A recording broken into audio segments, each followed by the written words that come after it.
Welcome to this presentation on the spectacle of power, the case of Nicolas Fouquet, presented by DeepLearn. Now, let's focus on the case of Nicolas Fouquet. In 1661, he orchestrated a lavish gala celebrating his Chateau Vaux-de-Vicomte with the hopes of impressing Louis XIV. Imagine a night filled with extravagant dinners, artistic performances, and stunning fireworks. Despite Fouquet's intentions to demonstrate his loyalty, the overwhelming spectacle led Louis to feel overshadowed and insecure. Fouquet, perhaps naively, believed that such a display of wealth and taste would secure his position as the king's confidant.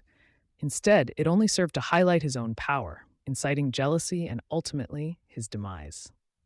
This raises an important question. How often do we misinterpret the intentions behind our actions?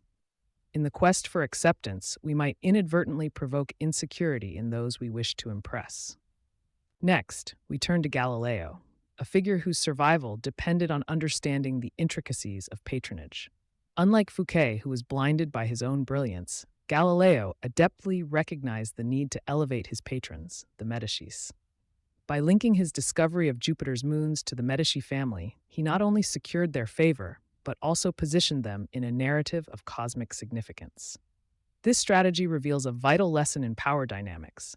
Masters crave admiration and recognition. Galileo's ability to make the Medicis appear brilliant transformed their relationship. He effectively turned his scientific achievements into a source of glory for them, ensuring his own success and financial stability. This leads us to reflect.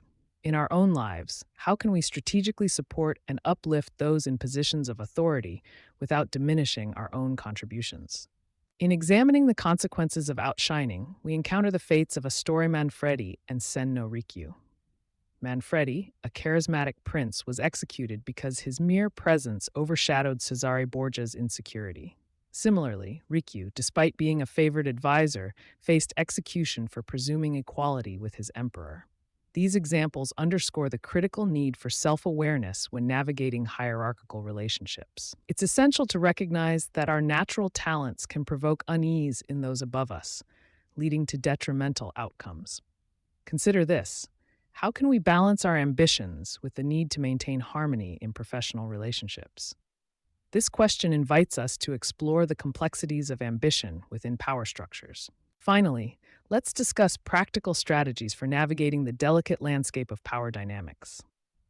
Discreet flattery can be incredibly effective. Rather than overtly showcasing your talents, consider how you might highlight the contributions of your superior.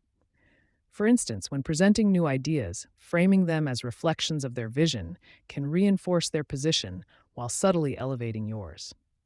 Moreover, patience is crucial. By waiting for the right moment, when your master's influence wanes, you can position yourself for advancement. This approach emphasizes the importance of strategic thinking in career progression. Ask yourself, what small actions can I take today to build rapport without overshadowing my superiors? This mindset allows us to cultivate influence while respecting the existing power structures. In conclusion, we have explored the intricate dynamics of power and the dangers of outshining the master. The historical examples of Fouquet, Galileo, Manfredi, and Ricciu illustrate not only the stakes involved in these relationships, but also the strategies that can be employed to navigate them successfully. As we reflect on these lessons, consider their relevance in our contemporary lives, whether in the workplace, academia, or social settings. How can we utilize the art of subtlety to foster positive relationships while pursuing our ambitions? I encourage you to think critically about how you can apply these insights in your own career paths. Thank you for your attention, and I look forward to hearing your thoughts and reflections on these powerful lessons. Thank you for watching this presentation.